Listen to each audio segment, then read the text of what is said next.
magagaling natin mga tambouriners. Yun. So, sa mga gustong mag-join sa kanila, they are willing to they're open for more participants. So, tayo po mga kapatid ay dumako na po sa salita ng Lord at tayo po ay manalangin na. Diyos ang makapangyarihan, Panginoon, kami po ay lumalapit sa inyo sa oras na to, Panginoon. Humihingi, Lord God, ng pagpapatawad, Lord God, sa mga nagawa po namin pagkakamali sa aming buhay. Salamat, Lord, sa panibago pong buhay na inyo pong pinagkaloob sa amin sa araw na ito at maging sa gabing ito, Lord God, na kami po ay nagtipon-tipon upang purihin, Panginoon, at sambahin ka, Panginoon. Salamat, Lord God, sa inyong kabutihan, Lord, at nawa po sana sa gawain ito, sa aral na amin pong mapapakinggan, Panginoon. Tunay, Panginoon, na ang salita mo lamang po, Panginoon, ang manahan sa puso namin. Lord, lumalapit po ako sa inyo. Wala po akong kaalaman, Panginoon. Ako po'y mahina, Lord God.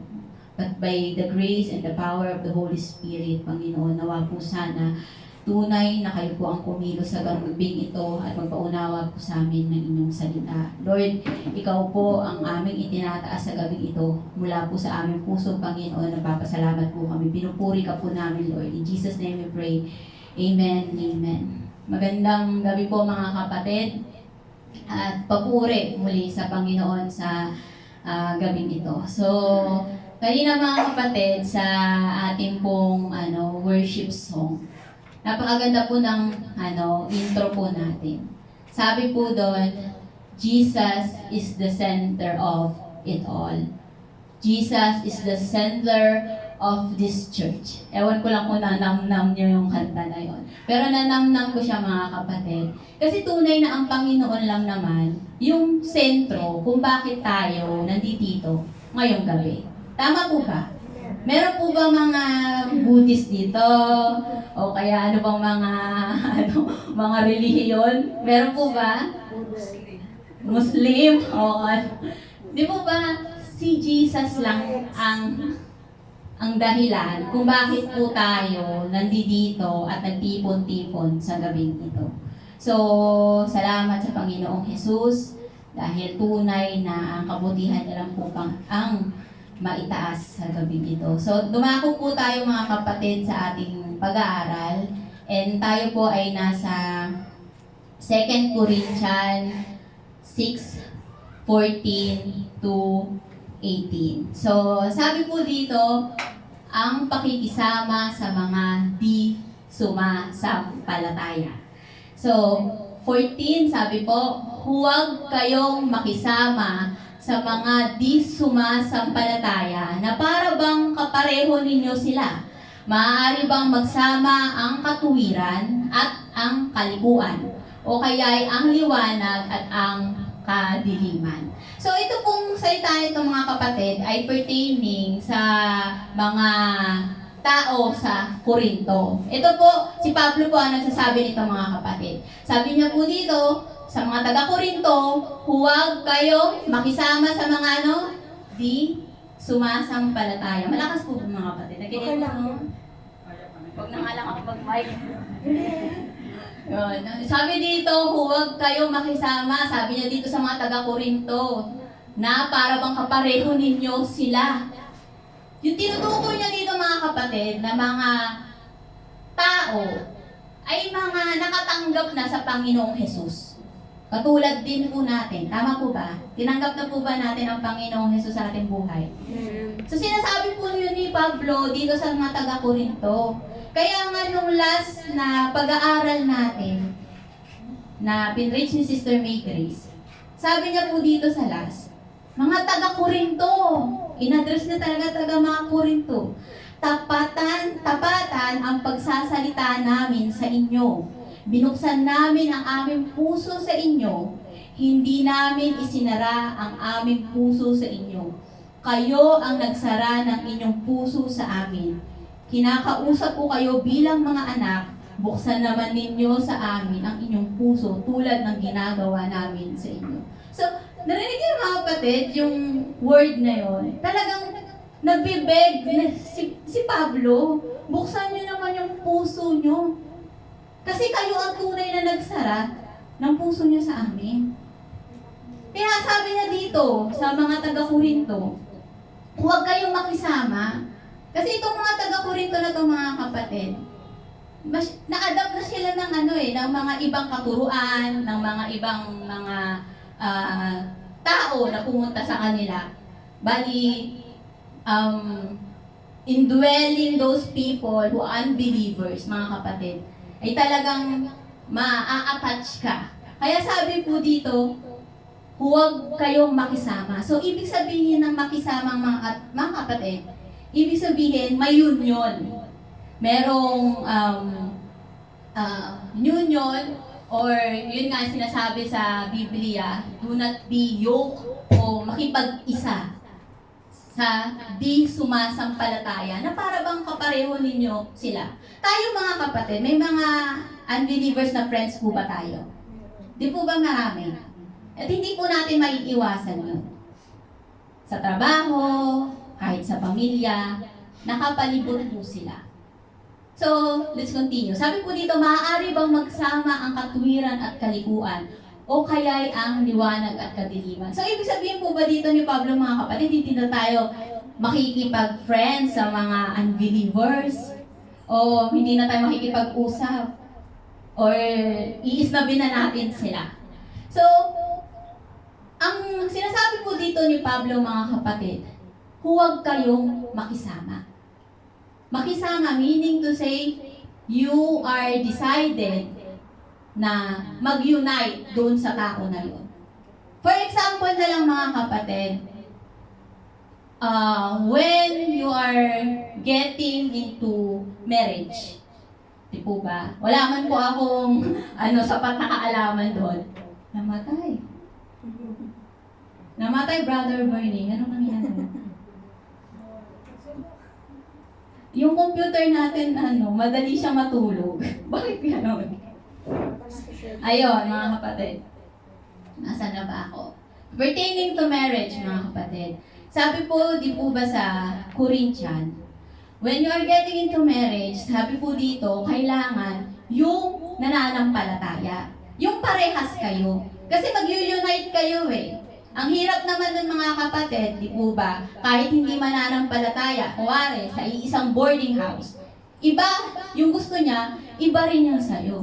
Pero, you are, hindi kayo yung habang buhay na magkasama. Kuwari sa flat, may mga unbelievers, may mga believers. At minsan mga kapatid, may mga hindi tayo gusto, di ba, na sila gusto nila.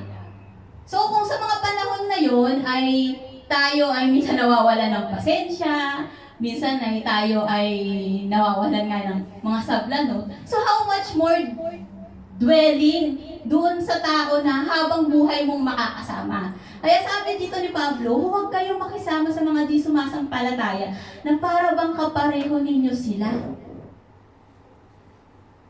Makikisama, mga kapatid, doon sa nananampalataya na ating kapatid.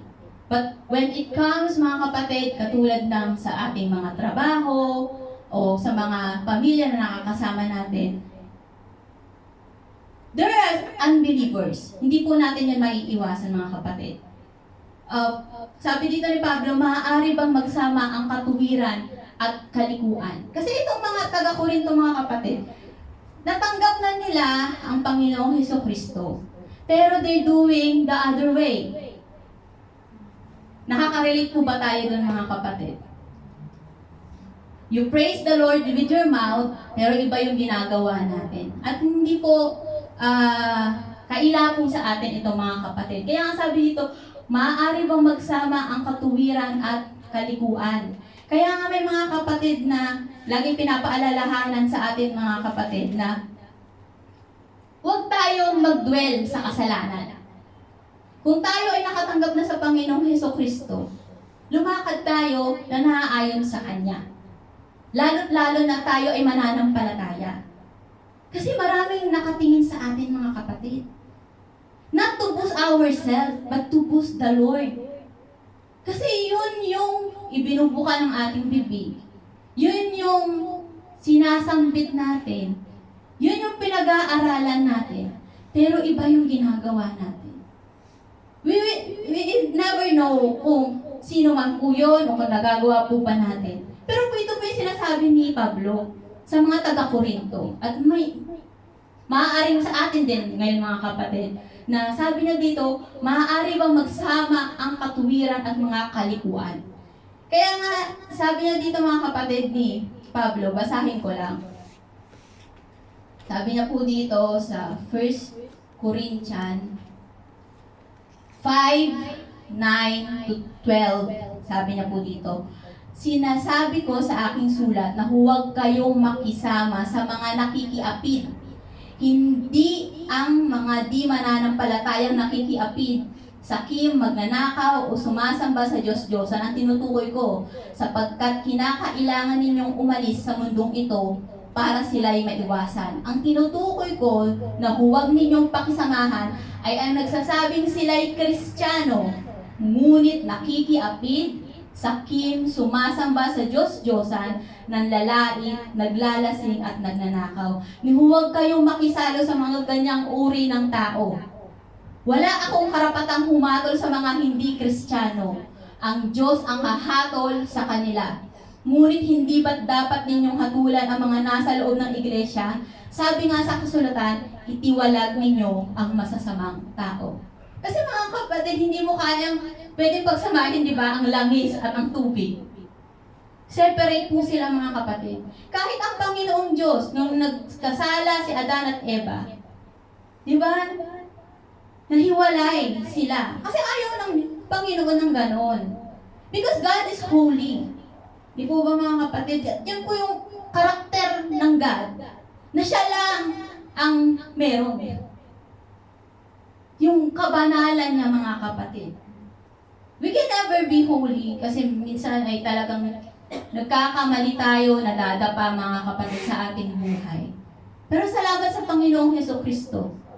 Dahil siya ang tunay na nagbigay sa atin ng kalayaan at ng pagkakataon na makasama ang Panginoong Diyos. Sabi nga po dito mga kapatid, o kaya ang liwanag at ang kadiliman.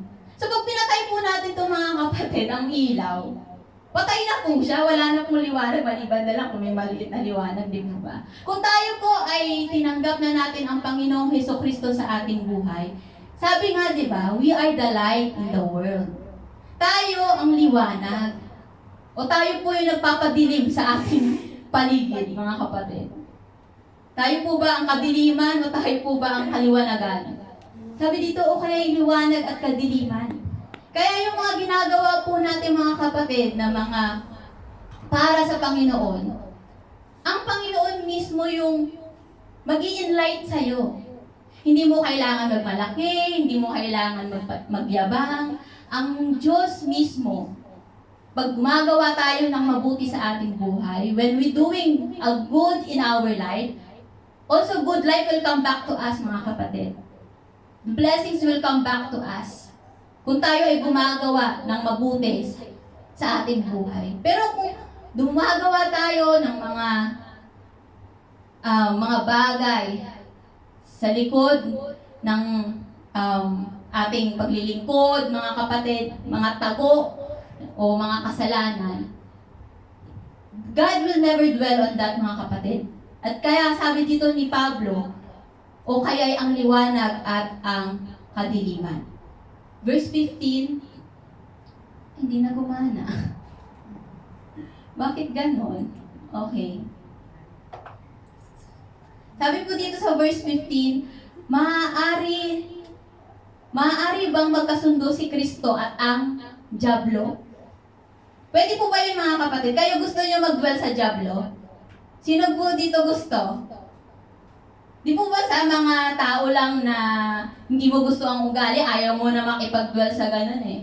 How much more dyablo? I-compare pa kay Kristo. Di ba si Kristo nga, nung tinitempt siya, di ba, sa bundok, lahat ibibigay sa kanya. Lahat mga kapatid, sabi ibibigay sa Panginoong Hesukristo. Pero ano sabi ng Panginoong Hesukristo? Dinabanan niya ng salita ng Panginoon. Kaya tayo mga kapatid, dapat we know the power of the word of the Lord. Kasi yun yung alis sa diablo sa buhay po natin. Minsan talaga yung diablo nasa paligid lang po natin, 24 hours na kumikilos sa buhay natin. But if we have the word of the Lord, unang-una pa lang, sa umaga pa lang ng ating buhay, the devil will cast away. Sabi niya po dito, maaari mong magkasundo si Kristo at ang diablo. Siyempre, hindi mga kapatid, never. Kung tayo nga ayaw natin, di ba? How much more si Lord? How much more ang Christ? Ano ang kaugnayan ng sumasampalataya sa di sumasampalataya? May kaugnayan ba mga kapatid? Yung mga unbelievers at mga believers? Meron po ba? Maaring sa mga physical, may mga similarities. Pero pagdating mga kapatid sa pananampalataya, magkaiba po tayo sa mga unbelievers. Iba yung pananaw natin, iba yung pag-asa natin. Yung pag-asa nila saan po ba mga kapatid? Sa mundo lang na to. Pero yung pag-asa natin, nasaan? Nasa Panginoong Hesukristo. Kaya nga mga kapatid, if we're dwelling with the unbelievers lang talaga, sabi ng Pablo, kung makikisama ka, ibig sabihin, you choose to be with that person. Intimate. Kung makikisama ka dun sa tao na yun, na hindi sumasampalataya. Sabi niya, huwag. Pero, hindi dito sinabi ni Pablo na, huwag kang makibagay o ma-attach sa mga tao or katulad niyan mga kapatid, if we have a trip, di po ba mga kapatid, ang mga kasama natin ay mga unbelievers. Because we are what? We are there sa trip na yon hindi para makipag-dwell sa kanila. Kung hindi para para ipahayag ang salita ng Panginoon. Sabi nga lagi ni Pastora, we are in the world but we are detached in the world. Nandito po tayo sa mundong ito mga kapatid, pero we are detached sa mga ugali, sa pananampalataya, kasi binago na po tayo ng Panginoong Hesukristo. Di po ba sabi ng Panginoong, sabi po sa Bible, if you are new creation, if you receive the Lord Jesus Christ, you are new creation. Naramdaman po ba natin yan mga kapatid? Nung tinanggap natin ang Panginoong Jesus sa ating buhay. The Holy Spirit will always speak to us kung anong tama at mali. It's up to us, mga kapatid, kung susundin natin ang banal na Espiritu at hindi. But when the moment that we receive the Lord Jesus Christ at nanahan na sa ating buhay ang banal na Espiritu, hindi pwedeng hindi tayo kakausapin at hindi pwede na hindi po tayo mga kapatid babaguhin sa ating buhay. Sabi dito, ano ang kaugnayan na sumasampalataya sa di sumasampalataya? Napakarami mga kapatid. Kahit sa pag-uugali pa lang mga kapatid. Ang pag-asa nila ay nandito sa mundo, pero ang pag-asa natin ay nasa Panginoong Hesukristo. When you meet someone who is unbeliever, iba yung magiging approach sa'yo. Maaaring may mga unbeliever na mabait naman sila, okay naman sila, but they don't receive the Lord Jesus Christ. And this is not our home mga kapatid. Our home is there. And that is our goal. Yung makasama natin ang mga kaibigan natin, pamilya natin, sa kalangitan. Pag unbeliever yung mga kaibigan natin mga kapatid, pag nag-away kayo, upost na yan sa Facebook. Pero pag mga believers mga kapatid, they will not post you. They will pray for you. Because they know that the battle that you have is not about you. It's about the devil. Kasi tinataas ka na ng Lord eh. And the devil is also work for you. They will pray for you mga kapatid. At magpasalamat tayo sa mga kapatid natin na talagang tunay na nananalangin sa atin. Because that's the most powerful mga kapatid. That's the most powerful. Tapos sabi po dito mga kapatid sa 16, o di kaya'y ng templo ng Diyos sa Diyos-Diyosan. 16 pa lang ako, Brother Bernie. O di kaya templo ng Diyos sa Diyos-Diyosan. So itong mga taga-Korinto na to mga kapatid, we know na natanggap na nila ang Panginoong Diyos sa kanilang buhay, ang Panginoong Hesukristo, but they are still praising other God. Kaya nga sabi dito ni Pablo, o di kaya yung templo ng Diyos sa Diyos-Diyosan. Kung ito po dito mga kapatid sa church natin, tayo ay sumasamba sa Panginoong Jesus, at sa isang tabi may mga nagano ng mga apoy-apoy, mga sa Buddha. Di po pa mga kapatid, ano po kaya yung mararamdaman ng ating Panginoong Jesus? Hindi ba't ang templo ng Diyos na buhay? Hindi ba't tayo na ang templo ng Diyos na buhay? Naniniwala po ba kayo ng mga kapatid na tayo na yung temple ng Panginoong Jesus sa ating buhay? Tayo na po mga kapatid ang templo ng Panginoon. Kaya nga sabi niya dito, sabi niya po sa Corinthians, di po ba? Tayo na yung temple, nandito na siya sa atin, nananahan na sa ating mga puso. Hindi lang sa church mga kapatid, but even if we go outside, the Lord Jesus Christ is still here. Kaya pagkaingatan po natin yung ating buhay mga kapatid, huwag po natin sayangin. Hindi katulad ng mga Korinto, na iba yung kanilang sinasamba, even they already received the Lord Jesus Christ. At minsan tayo rin po mga kapatid ay nakakaranas rin ng ganon. Na tayo ay natanggap na natin ang Panginoong Hesukristo, but in times, may sinasamba tayo sa ating buhay. I don't know, kayamanan natin, pangarap natin, pamilya, trabaho. Sabi dito, hindi ba tayo ang templo ng Diyos na buhay? At siya rin ang nagsabi, sabi dito, mananahan ako at mamumuhay sa piling nila. What a word mga kapatid. Sabi niya dito, mananahan ako at mamumuhay sa piling nila. Sino tayo mga kapatid? Para mamuhay, manahan at mamuhay ang Panginoong Hesukristo sa ating buhay. Sa araw-araw na lang, minsan nagkakamali tayo, nagkakasala tayo, hindi natin naibibigay ang tapat na oras o yung lakas natin sa Panginoong Hesukristo. Pero sabi niya dito, mananahan ako at mamumuhay sa piling nila. What a promise, di po ba mga kapatid? Sa ating Diyos na tunay na nagbigay sa ating buhay, sabi po dito, ako ang magiging Diyos nila at sila ang magiging bayan ko. Hindi lang tayo pinatawad mga kapatid sa ating kasalanan. He wants to dwell with us. Sino tayo mga kapatid? Siya yung Diyos na makapangyarihan, mayaman sa lahat. He can live kahit wala tayo. Di po ba? Kahit wala tayo, He's still God. He's still Jesus Christ. Pero sabi dito, mananahan ako at mamumuhay sa piling nila. Ako ang magiging Diyos nila at sila ay magiging bayan ko. Gusto niyo po ba maging Diyos ang Panginoong Hesukristo sa ating buhay?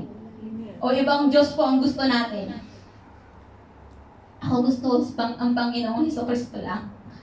Kasi siya lang talaga yung Diyos na nagpatunay ng pagmamahal niya sa atin, mga kapatid. Sabi po dito sa 17, kaya't lumayo kayo sa kanila.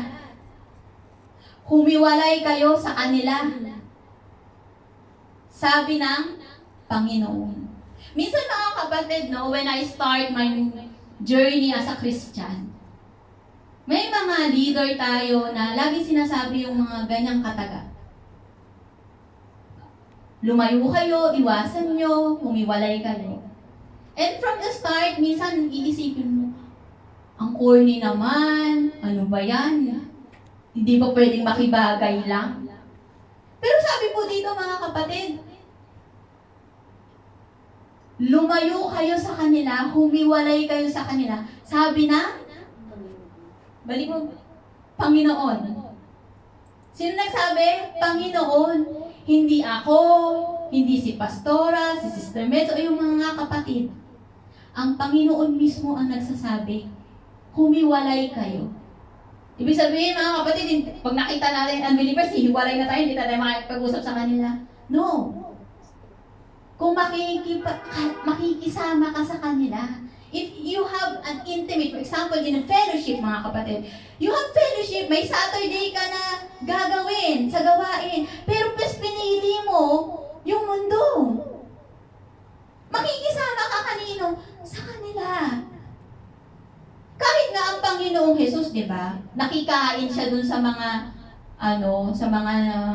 nagtatrabaho sa buwisan, yung, di ba, sa mga tax collector. Pero yung mga tax collector na yun, may mga kasalanan yung mga yun. Pero anong ginawa niya? Nakikain siya, kasabay. Sabi nga ng mga Pariseo, bakit nakikikain yun ang Panginoong Jesucristo? You can be with unbelievers, but be with them, that you choose them, rather than your believers na friends. Yun ang sabi dito ni Pablo, mga kapatid. Sabi dito, iwasan ninyo. Kung lumayo kayo, humiwalay kayo. Kasi sa ating buhay, mga kapatid, we are surrounded with unbelievers. Di po ba, mga kapatid? Kahit saan tayo magpunta. Pero hindi dito sinabi ng Panginoon na, sabi niya nga sa Bible, I came para hindi sa mga walang sakit, kung hindi doon sa may mga may sakit. Kahit ang Panginoong Jesucristo, nakipag-dwell din sa mga unbelievers. Pero hindi po siya gumawa ng masama. Hindi siya nagnakaw, hindi siya nakipaapid. Because He knows yung kanyang pamantayan sa buhay, mga kapatid. At ganoon din po tayo. Kung tayo po ay tunay na Kristiyano, mga kapatid, we stand on that beliefs. We stand doon sa paniniwala natin. Surrounded man tayo ng mga unbelievers, pero hindi natin gagawin yung ginagawa nila. For example, sa mga trabaho, maaaring may mga kasama ka na, ay, nagnanakaw, gumagawa ng masama. Nandoon ka, okay, kasi doon ka linagay ng Lord, pero hindi mo gagawin to the sense lang na makipagkaibigan sa kanila. Hindi po natin gagawin yung mga kapatid. Sabi nga kanina, tayo yung liwanag eh. We are the light in this world. So tayo dapat yung magliwanag, hindi yung sarili natin, kung hindi yung Panginoong Diyos na meron tayo. Hindi tayo magdedwell dun, mga kapatid. Kung nakikipagchismisan sila, makikipagchismisan ka din. Just for the sake na magkaroon ka ng kaibigan. No. Alam mo na iba yung sinasabi niya dun sa isa. Dapat ang gawin mo, magbahagi ka ng salita ng Lord. Baka sa time na yon, mawin mo siya. Hindi tayo makikipag-dwell sa kanila, mga kapatid. Minsan talagang nakakatempt. Kasi yung enjoyment na akala natin ay ganun lang. Pero it's all temporary, mga kapatid. The real joy that we have, mga kapatid, is in the Lord Jesus Christ. Sabi dito, iwasan ninyo ang anumang marumi at tatanggapin ko kayo. Gusto niyo po ba ng marumi, mga kapatid? Kaya nga tayo laging naliligo, di po ba? Lagi tayong malinis sa ating trabaho, sa ating dito sa church, sa ating buhay, and even, mga kapatid, sa ating paglakad bilang isang Kristiyano. Sometimes, oo, nagiging marumi tayo, nagkakaroon tayo ng pagkakamali. But we repent. Agad-agad. Kasi alam natin na ayaw yun ng Panginoong Diyos. Sabi niya dito, iwasan ninyo anumang marumi at tatanggapin ko kayo. Umiiwas po ba tayo? O we wanted doon sa karumihan ng mundong ito? O tayo yung isa sa mga ambag ng karumihan na yun, mga kapatid? Sabi dito, iwasan ninyo ang anumang marumi. Sabi ng Lord, tatanggapin ko kayo. 18, ako ang magiging ama ninyo at kayo'y magiging anak ko. Sabi ng Panginoon. And that is promise, mga kapatid. Kung tayo ay nagpapabago sa ating buhay, this is our what? Reward. Yung siya ang maging ama natin at tayo yung magiging anak niya. Tayo mga kapatid yung magiging anak niya. Sino ba tayo mga kapatid? Sino ba tayo para maging anak ng Panginoong Diyos? Enough na si Lord, enough na si Jesus eh. Enough na si Jesus na malinis, na matuwid.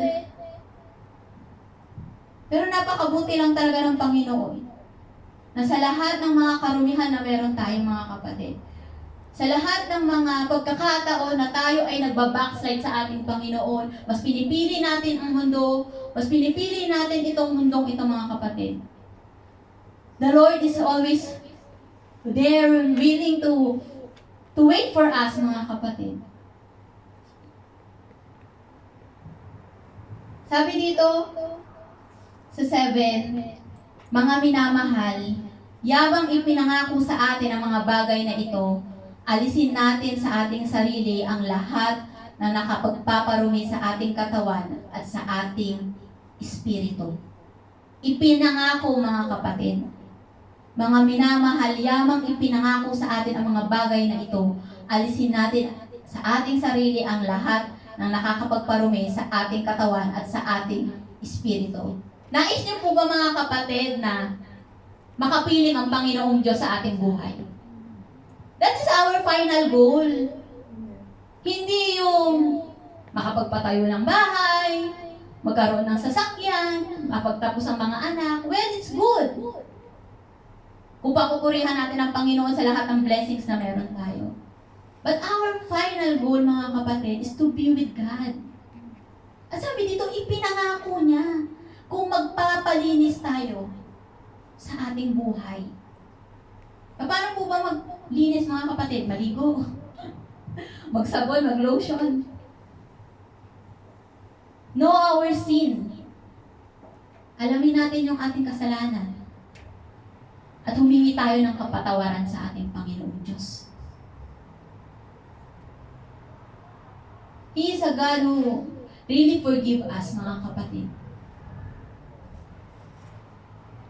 Sa lahat ng mga kasalanan na meron tayo, ang Diyos willing pa rin na linisin tayo. Minsan nga, meron tayong nakagalit. Sabi nga, 10 taon na, hindi mo pa rin nakakalimutan. Pero yung Panginoong Diyos is really willing. Sabi niya nga, He is knocking at the door of your heart. Tayo lang yung hindi nagbubukas ng pinto. Iba kasing pinto yung gusto natin mga kapatid. Pero still knocking there. Still knocking. Sabi niya doon, sasamahan niya tayo, makikikain pa siya sa atin. Ganon tayo kamahal ng Panginoong Hesukristo. Eh sabi dito mga kapatid, alisin natin sa ating sarili ang lahat na nakakapagparumi sa ating katawan at sa ating espiritu. It's not only our flesh to, itong katawan na mayroon tayo mga kapatid. Kung saan katawan, minsan conscious tayo, ay may tagyawat ako, may itim ganito ko. But also in our spirit, mga kapatid. Sabi nga, di ba? The Holy Spirit is within us. Tayo na yung templo ng Panginoong Hesukristo. And you don't want to dwell sa mga maruruming mga gawain, mga kapatid. We know that. Sa mga oras na to, ano po ba yun mga kapatid?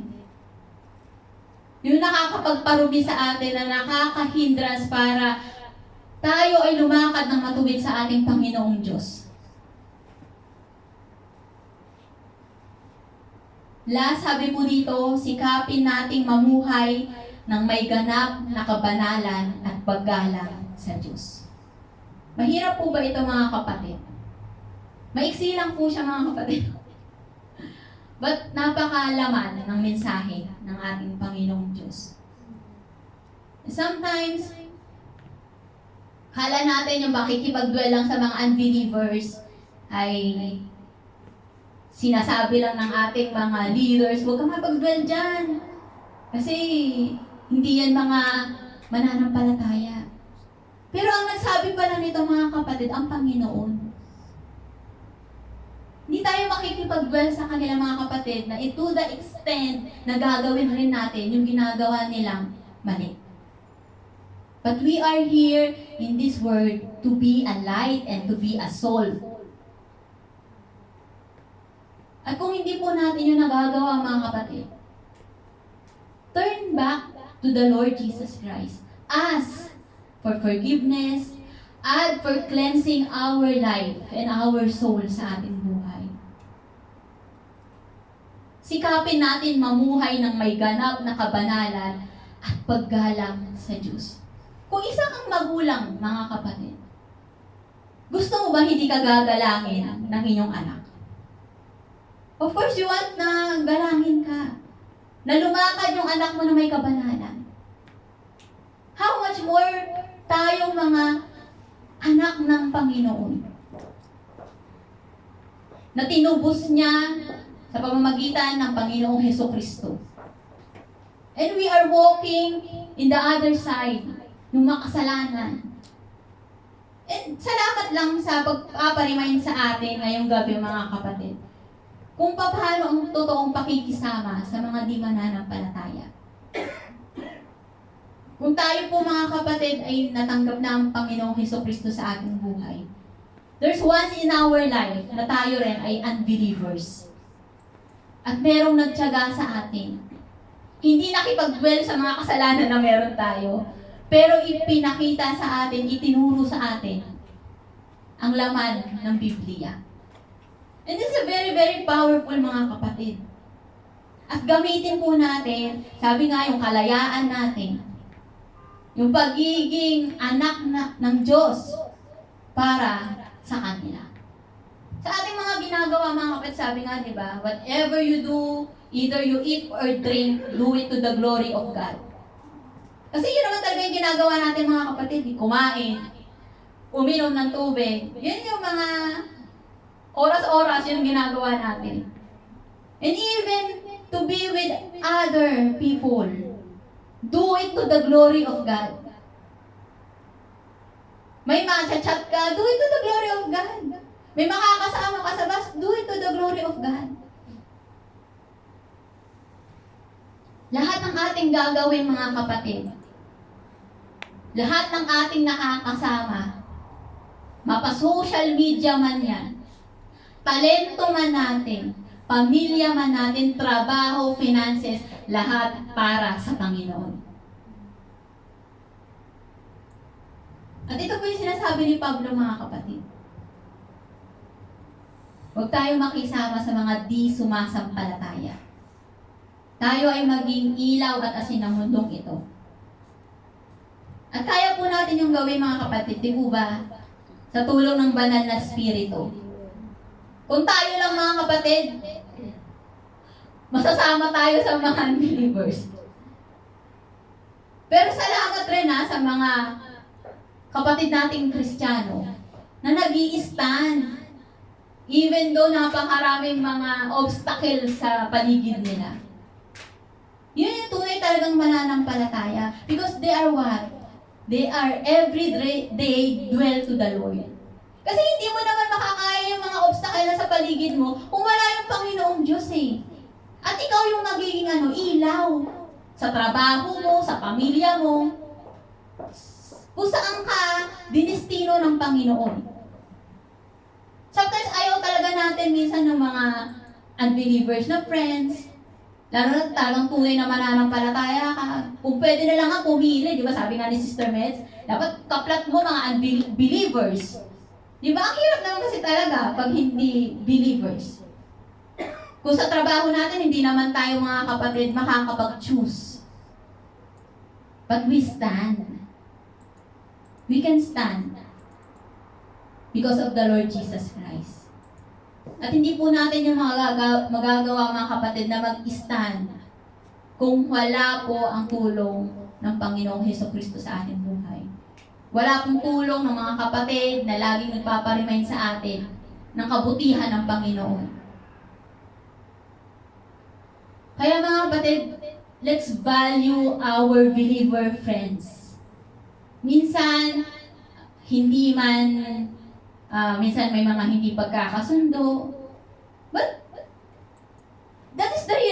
reality, mga kapatid, we are in the fallen world. Nothing is perfect. But because of the Lord Jesus Christ, we know how to forgive. We know how to love. And that's the most important. Hindi tayo magpapadwell dun sa gawa ng kalaban. Because He knows yung kakayahan mo bilang isang Kristiyano para maitaas ang Panginoong Jesucristo, they will distract you so much. At hindi tayo magpapadistract, mga kapatid. Use our life to glorify the Lord Jesus Christ. Even to our unbelievers, friends. Let's pray po. Panginoong Diyos Ama na makapangyarihan, tunay Panginoon na kay buti mo Panginoon sa aming buhay. Salamat sa pagpapaalala sa amin ngayong gabi, Lord God, ng inyong katuruan. Lord, sa tulong ng banal na Espiritu, Lord, humihingi po kami, Panginoon, ng tulong sa inyo, na tunay, Panginoon, na magawa po namin ang mga gawain ito, Lord God, na Ikaw ang tunay na itinataas sa aming buhay. Lord, marami pong, Panginoong circumstances na nakapaligid po sa amin, nagawa ng kalaban, Lord God, but we know, Lord God, that you are bigger than this, Panginoon, na may Diyos kami na mas malaki at mas makapangyarihan, Panginoon. Let's focus, Lord God, our eyes, our heart, our soul to you, Panginoon, upang kami po ay tunay na lumakad, lumiwanag sa mundong ito na dala-dala po ang inyong pangalan. Panginoon, let your will be done, Lord God, sa aming buhay at tunay na kayo po ang maitaas. Salamat, Panginoon, muli kayo po ang aming pinupuri at pinapasalamatan. Sa ngalan ng inyong anak ni Jesus, this is our prayer in Jesus' name. Amen and amen.